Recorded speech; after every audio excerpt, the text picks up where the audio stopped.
Is everybody ready? Is anybody not ready? Teams, this is time. It's time to get up here with your project. Floxy Noxy Hippo Fox. Team Floxy Noxy Hold Big Tricks. Are you ready? Yes. Team Red, are you ready? Yeah. Team Blue? Team Green? Yes. Team Green, you're ready. All right. We will start presenting right now. First, let me go over the rules, the judging criteria, so that we know nothing's fuzzy about it. First was idea quality. That's how good the idea is, how well it niches, how well it fits with the hardware and the available drivers and software. Second is novelty and inventiveness. Does it knock your socks off when you hear about it? Is it a great thing that you never even thought about? Next, implementation quality. This is most important. It gets the most points. And this is kind of obvious. It's how well you did on actually putting what you intended to put into the app. Presentation quality. There was some dissent on this one as to whether or not to give it much weight, but I think it's important that when you're presenting a project, you convey it in a charismatic and useful way. Make sure that you are able to present what it's supposed to be and communicate that in an effective way. So that's why I give that 20 points. It's got 20.7 else except for in quality. And lastly is completeness. This is the only one that I think should weigh very much on how far you made it towards your end goal of getting done. So if you didn't make it very far, that's okay. You can still get some points. If you made it in an app that does something awesome, if you made an app that did what you intended it to do, you get 10 points. This is not a measure of whether or not you made an app that will go to the App Store. We're not expecting a ton of polish. That's the presentation. The polish for here is not pertinent. Now, the points that Ed is going to be measuring over here are for audience reaction, whether or not you uploaded it to Google Play Store. And I know Team Team Green did the Play Store. I don't know about everybody else. So we'll talk about that when time comes. Oh yeah, 10 points if the targets that look good. And I think one or two of the teams have that metric in, and just so that it's clear what that means is you get 10 points if you're somehow, if you're impacting the public or an individual in a positive way. This is not like just a game, it's fun. This is something that will improve their health, improve their well-being, improve their attitude, something like that. And we'll try to make that as the least amount of subjective as we can. We're going to want to put 0 to 5 points on whether or not you incorporate Google Analytics. I didn't add this to the score, but that also, you know, that if they put it on Firebase too, just as many points. You know, it's either Firebase or Google Analytics. So everybody was clear on that, right? Yeah. Firebase, it's either Firebase or Analytics. If this is implemented entirely during the hackathon, which I think all these apps work, you get 5 points. If you're able to present within 3 minutes, and I'll be up here with the timer showing you, then you get 5 points. And I would be surprised if anybody sees me up here and goes past. That's okay if you do, because you might just want to say more and make the presentation more polished. And it takes more time than 3 minutes. That's okay, but it will cost you some time if you have that much to say. Okay, now on presentations, I think I'll let whichever team wants to volunteer to be first. Does anybody want to be first? Yeah. Otherwise, it's going to be basically a rock, paper, scissors. So you guys want to be first? All right, well, come on up. What? Oh yeah, I did not say. There is one team that will win 5 Project Tango devices to take home. That'll be the team that's judged as being the best by adding up the judges' scores and averaging them, and then adding those to the bonus points criteria, and it's it's a mathematical formula. It's not that complex, but we'll be transparent. We'll let you see all the scores if you're curious. 5 Tango devices for the winning team, and all this swag you've also gotten will go with you. So even if you don't win, you've already gotten some decent swag. If the teachers are for everybody, I think we can designate you get at least 2 when you go home, because we got, I think, thousands back there. I think that's all I've got to say. Was there anything else I'm missing? All right, let's hear it for team. Tag AR. Let's hear it for team Tag AR.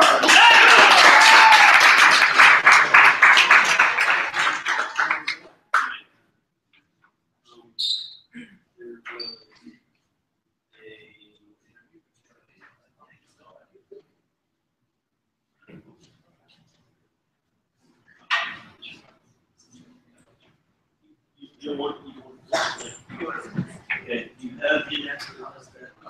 EMI or There it is. Thank you.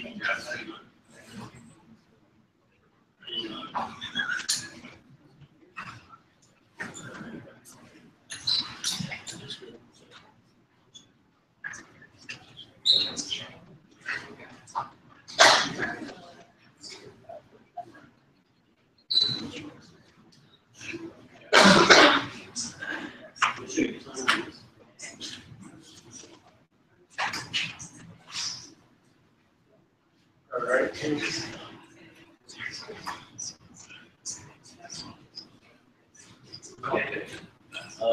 Well, actually, because Ed's got his mic on the recording it, it's feedback. So please just talk it out. We're a small crowd. That's everybody. All right, ready? Yep. Hello, everybody. We're Team Tagger. My name is Tom, and so my team is Lauren, Sue, John, Mark. So when we were challenged, this we were talking about what's the best way we can do to connect, and the fundamental truth of humans want to be remembered, not in space. They want to leave something behind, for the next generation. And some of these examples go way back to cave paintings, some more recent ones like love blocks, graffiti's, like some of the bathrooms, and even memorials. So these things show you through some examples. People want to leave something behind in a physical space, not just on in a digital form. So what we have come up with a solution is a way to augmented reality protect things, objects in augmented reality, both outdoors and indoors. First time with Tango, we could go in depth using the sensors on the device and tag things at a very, very accurate level of connect. We can also allow for interactive approach for multiple people to tag the same thing. And these things are kept very significant. Now, Sue's going to talk about how we presented that. Okay, well, we started with a base augmented reality application, and we just added our pieces onto that. So we do our tagging, we have our endpoints, where we just pinpoint some space that's any kind of space or any kind of object, and we a note or an image or a video. And we implemented, we have a Firebase database that we will be sending our tags and whatnot to. And we also put in analytics so we can figure out where the tags are and reach out to them.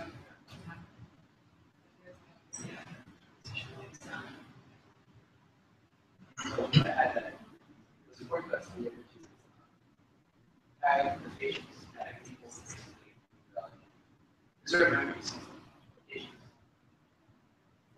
Tag, So this is basically happens is one person goes and tags with their device, they do a tag, and then someone else comes along and with the same device can go through and see the tags that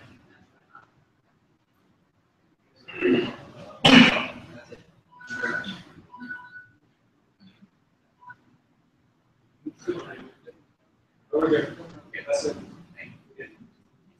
Did we get the Google Play? you can add a little bit of like. Okay, I think we should also open the floor for questions. That's set up for the demo. So is there anybody that would like to know more about what they did? Your question is, you want to see that last video. I think that's all. Would like to see that.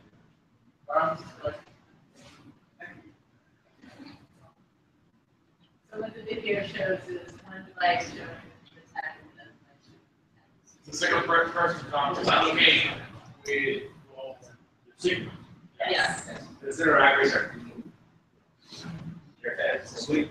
maybe your grandson can come to your house 50 years later and find how you left it. Come on, geocaching going to do That's another thing.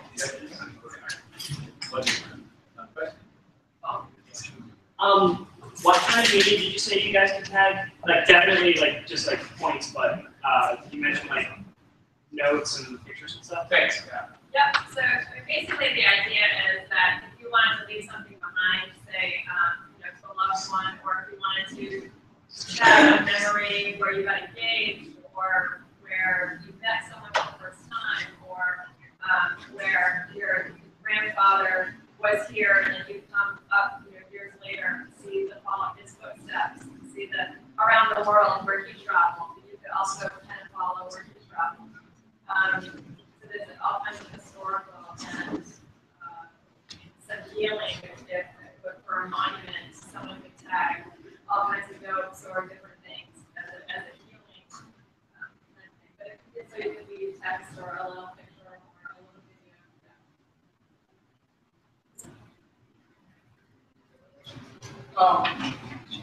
Assuming this is your first experience with Tango, Yeah. Yeah. Yeah. do you have any commentary on how that went? Was it surprising for you?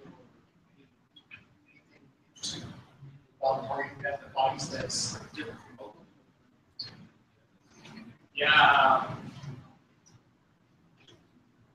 Like if knowing a new world. Yeah. Because the way we're approaching it's a different paradigm. Sure, we're approaching it. So Yeah, even the coordinates, it's not just XYZ, the orientation, also how to store that and how to retrieve that. That's something new. We definitely found more Unity examples than Java or C.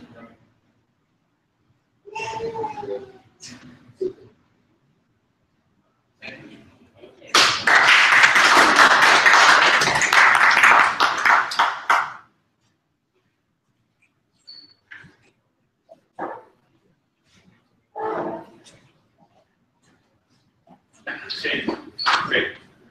We have two more teams. Would either one of you want to volunteer to take the next position? we'd like to volunteer then. I think that's my sportsmanship. I'm on play, you're on next. Yeah. Yeah, I think that's fair. You guys play 30 points, so. You have a team name? Tango Fit. Tango Fit. Oh yeah. Let's hear it for Tango Fit.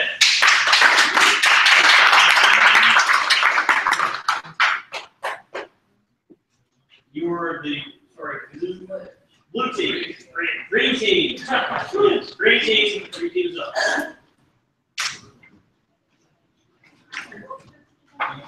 Tango Fit. Tango Fit.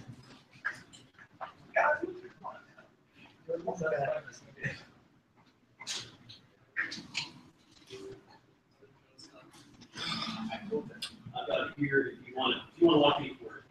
I'll do 2 minutes, 2 minutes. 1 minute, 1 minute. 30 seconds. And then 5, 4, 3.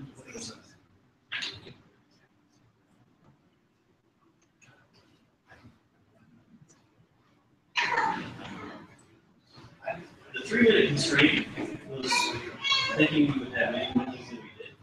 So if you guys want to throw in the 3-minute constraint, Hey, That wasn't fair. Hooray. oh, sorry, you're right. I can't teach you the Yeah, quick, cut off. That just, yeah. It should count a lot more. But you got 3 minutes, that's all. And question and answer period. And then question and answer. All right, so you're all going to see my. All right. How's everybody doing tonight? Great. Good. Just a few. Just a few key. All right. Just a few kind of key statistics here. The number of Americans suffering from obesity. Over 100 million. Dollars spent on fitness annually. This is just in the U.S. $50 billion. Percentage of Americans that suffer from a musculoskeletal injury every year, 50%. So we're fun and mobile beings. We move around, we do things, we're all around. Exercise is neither of those. Stationary, you get hot and sweaty, you get unmotivated. But you might be thinking, there's an app for that. Sorry, but no. Currently, you have apps that can monitor and externalize all this data for you so you can see your performance and relive it later. But there's nothing really personal that gets you into the exercise. It really immerses you other than maybe some games that, again, they lack that ability. Connect, We Fit, you're stationary, that's all you have. So with that, I present you Take a Fit. So we are an immersive augmented reality fitness system. We leverage that augmented reality to have some entertainment. You have game-oriented exercises that allow for a little bit more entertainment, a little bit more motivation. We emphasize personal motion accountability with Project Tango's motion tracking, so that every single move you're actually accountable to follow through with. You can't just pause the video. And then finally, we're going to monitor that performance and communicate that with your health specialists so that they can see every move you're making, see the performance you're making, see your heart rate, all of that data that you've got normally, it's going to be handled. Cole's going to go ahead and demonstrate, actually, this sort of movement that we'd be imagining. So he's going to go in a sit-up position, and he's going to manually reach for, you can imagine sort of some display going in front of him telling him how he has to work. And then he's going to have to actually reach and follow through with a motion and reach for a sort of a game piece or something to earn points. We emphasize that personal accountability. We tell you to just do it. You have to do it. There's no pausing the game at all. You can imagine having motions where you have to reach and stretch and look around and any other kind of extensive device. We also like to focus in personal health care, especially physical therapy. This is a video of burn victims using virtual reality games to be used while they're doing their skin stretching procedure, which is very painful. And this is actually the scan of when they don't use the game, their pain receptors, and with VR. So you can imagine these sort of heads-up display with all the information and how to reach. Here's this display. This is what we've got so far. It shows kind of a lunging motion. We do have it on the Play Store, and we are currently analyzing it. Thank you.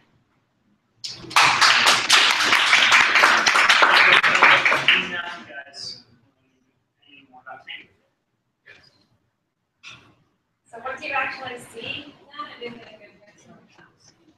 So I got another test.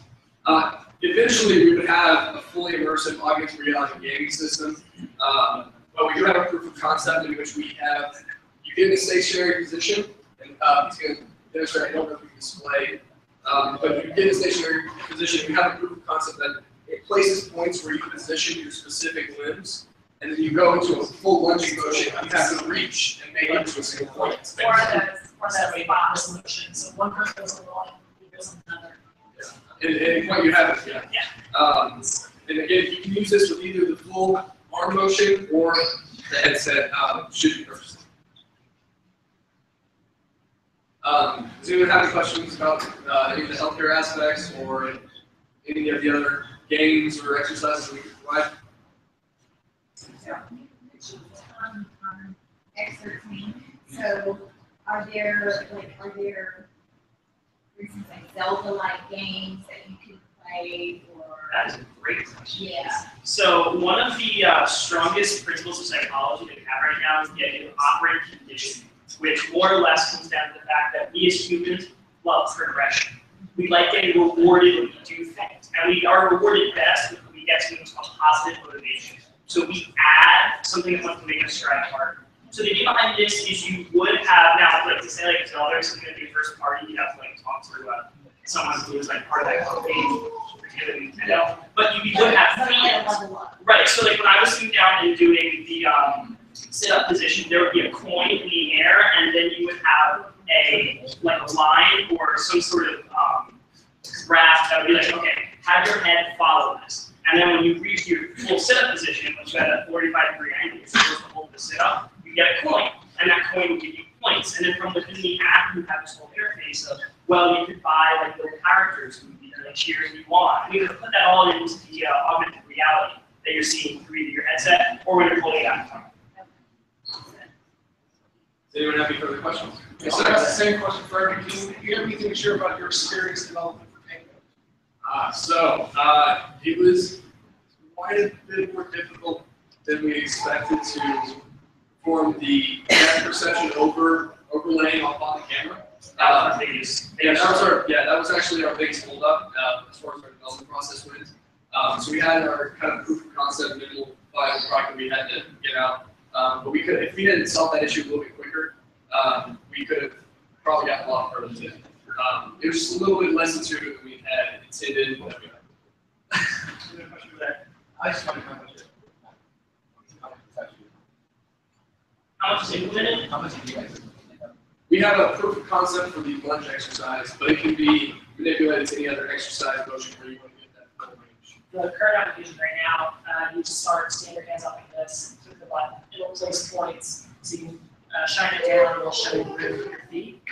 And then it's got another point that's up in the middle of the air, so it's like what you do the lunge forward. And so the idea is that with the accelerometer, knowing where I stand, this is a terribly far motion. So the accelerometer is pretty accurate and being able to tell like that you made it this far. So you can get points based on like how well you did the stretch. So that's what it is. So, just like, I'm taller, you're taller than I am. That'd be how would we? So right now it just tries to put the like. So yeah, that's a good point. Actually, sometimes the points on the ground will either be kind of funky because they look either underground if you're short or above the ground if you're a little bit taller. But yeah, it's either going to be turn the ground using the phone clouds as a way to judge that. And theoretically, if we alter our calibration process to have sort of down and up motion, we get our height from the ground and calibrate for height. So Yeah, using that perception, you'd be able to make those fine metrics. And the last question, he does screen about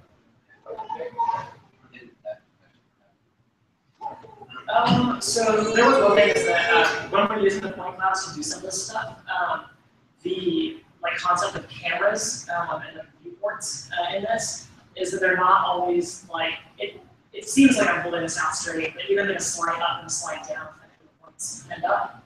So that's one thing we're You have to input tolerances to the angle of which the device was being Yes. So when you guys like in the lunge position, how are you tracking like yourself? Are you holding it out or are you turning it around and facing it towards yourself? Like how's that? So there's basically right now it's honesty in your feet. So basically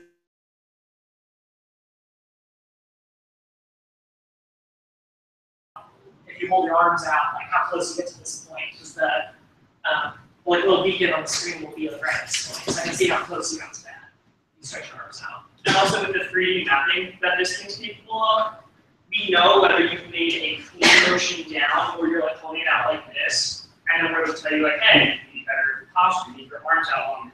And those feedback can come back to the player and maybe they can score less. And that's where again, you feel better than your buddy. You would have better form than like your best friend does. You would be better at lumber, you're better at push-ups and sit-ups. to our benefit, actually, if you try to do something like this, or you try to do exercise poorly, and actually the reader doesn't pick it up very well, so we just tell you to try anyway. So, looks Anyone else? Awesome. Thank you guys very much.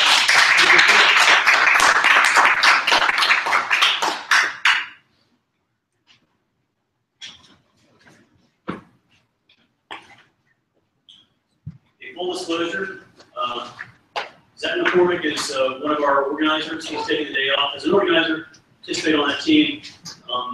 But that is almost also true of Lauren O'Meara, who was on the first team that presented, and she is taking the day off to be a developer, which she does by day anyway.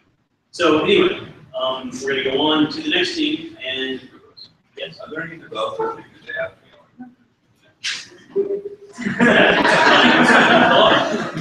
Wow. I guess I'm really good now. Yeah, I feel cornered and I have to get back to it. Okay, well, anyway, so does your team have a name? Yes. Only you go in here first. You want to try to say?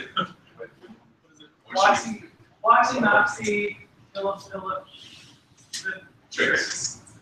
But for the Play Store, where what is it? That blue Tango, and the app that we built is.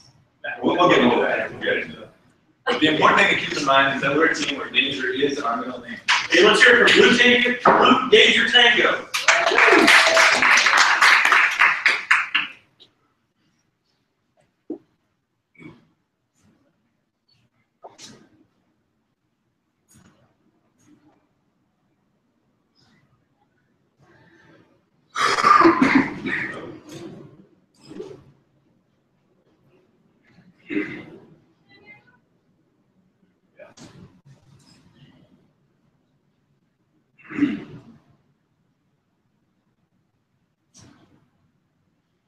Daniel Kish is a person who suffers from blindness. However, despite this, he's actually able to ride a bike without any seeing eye dog or extra facilitating type of resources. And he's a pretty talented individual. He's able to do this by actually making clicking noises with his mouth and actually using echolocation. He actually was on the TED Talks the other day discussing this now. Now, he's one of the very few talented people who's able to do something like this. But with, we're here to bring this functionality to the everyday or less superhuman person suffering from blindness. Now, according to the World Health Organization, about 285 million people around the world suffer from or are vision impaired. Now, as I mentioned before, some people can use echolocation to kind of overcome this and still see the world in their own way. Daniel Kish is not the only one. Our solution is using 3D depth sensing with the Tango device, and we're able to actually create a portable and accessible echolocation tool for the vision impaired. We provide pink noise to give feedback about how close something is in front of them, to give them a feeling of or to let them know about any obstacles that are in front of them. This pink noise provides uninvasive feedback to the user. We have a couple live demos here. Austin can walk around and copy some of it. We have some here in front. You can hear how it's quiet until he turns maybe towards the judge or a manager, and then it starts to quiet, and then as he gets close, it picks up.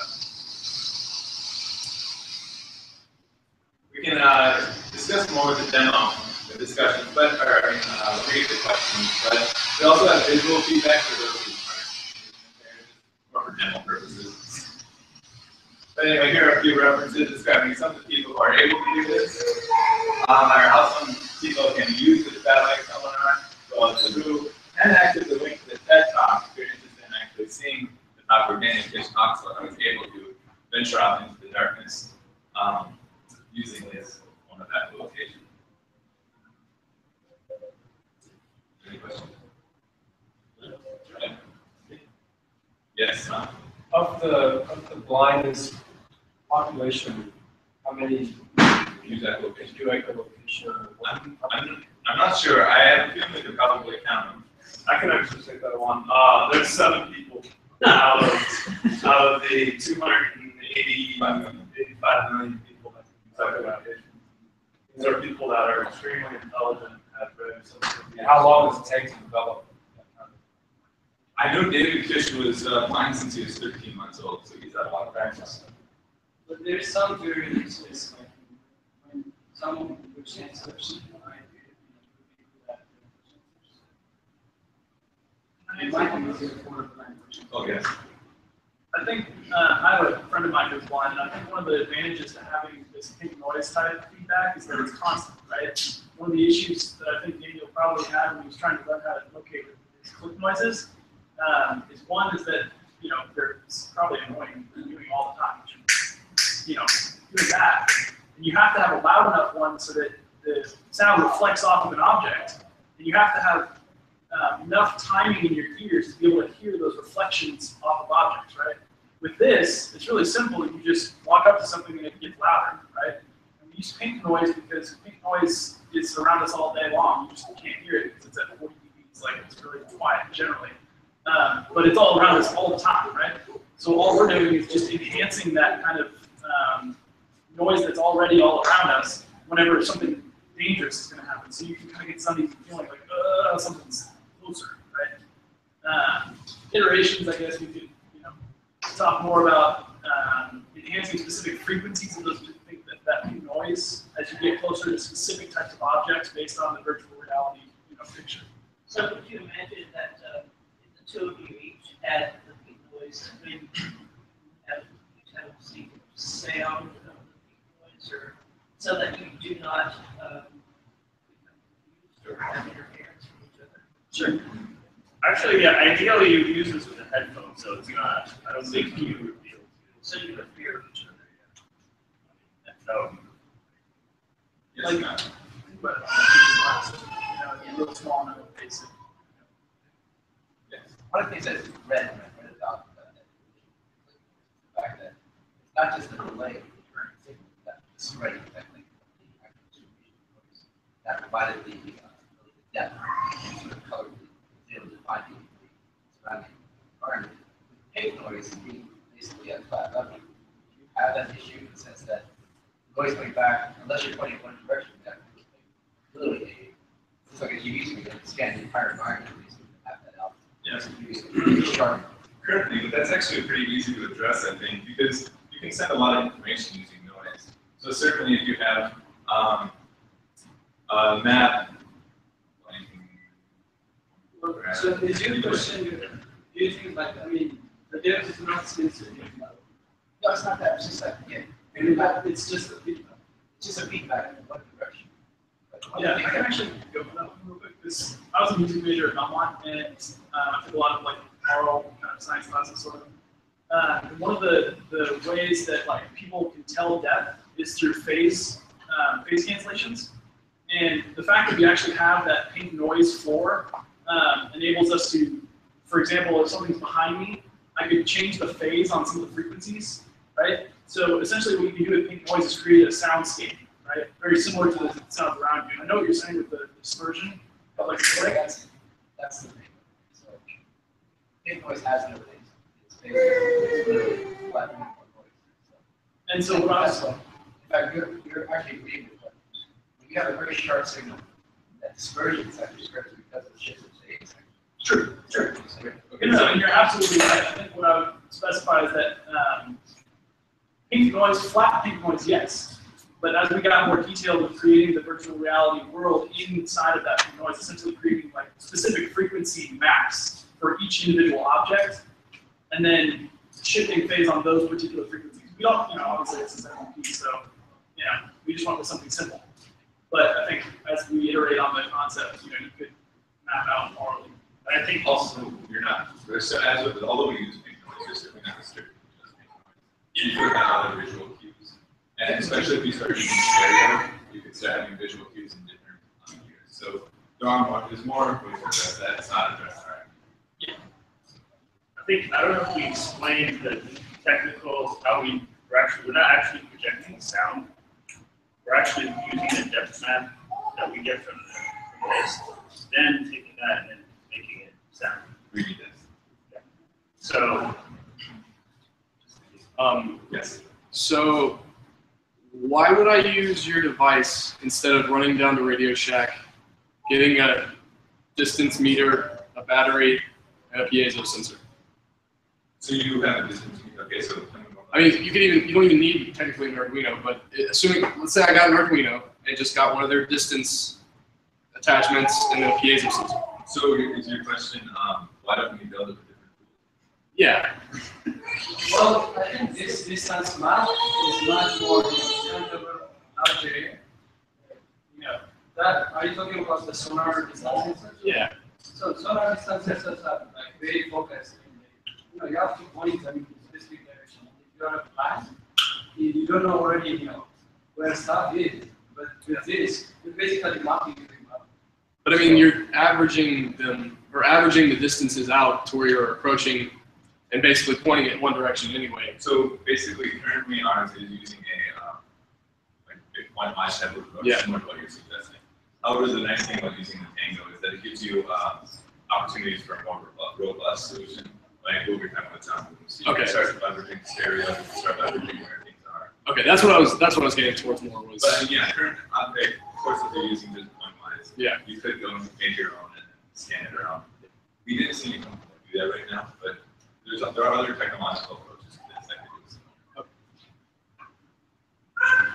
Also, I think at this point in time too, also a lot of blind people are fairly hip to a lot of new technologies, given a lot of accessibility features that have been built into regular, devices. My friend actually uses an iPhone all the time. So what's cool about this is it gives people who are kind of hip to technology just an ability to download an app. It's real cheap, easy. It's already on whatever devices they're using already. Just download the app and there you go. And our app is pending verification on the Google Play Store, so we have it on there, and we have analytics included. It's back to the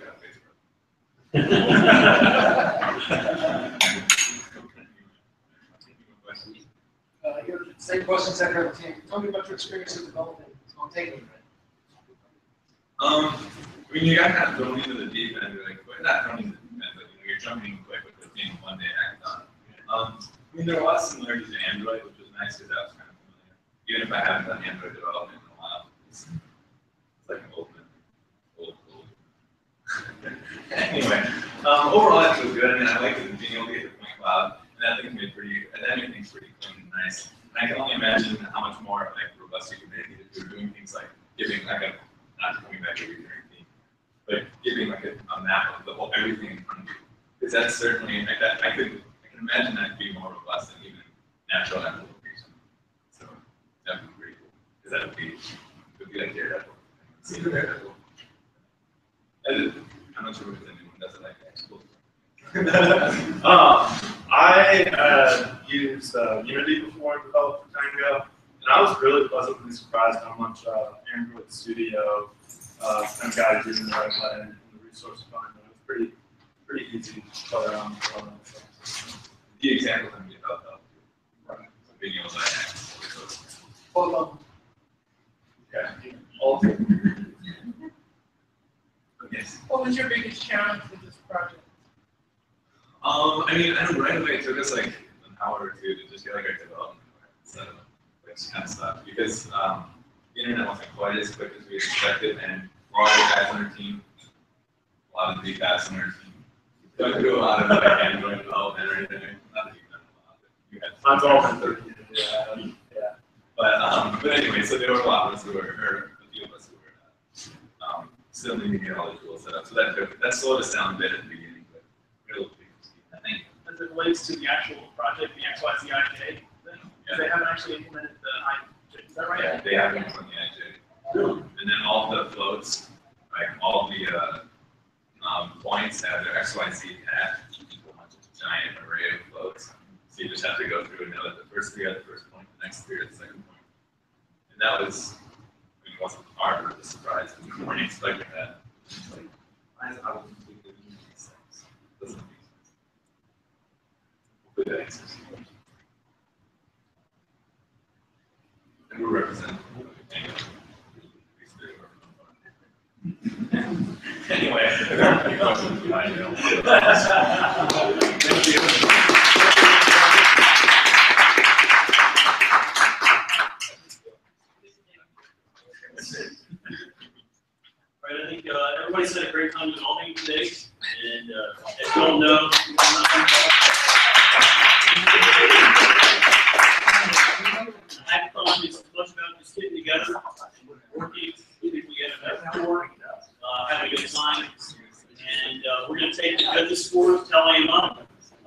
try to have them back to you, what is it? So, we'll try to have them back to you within 20 minutes or so. And, we'll keep the tally sheets up here. So if you don't want to see how it really adds up, we will show you. Disappointed. If you are disappointed and you don't want to see it, all right? So give us a little bit, we'll tell you, and hold your horses. Looks like you're all three. It's I do a lot of time up here.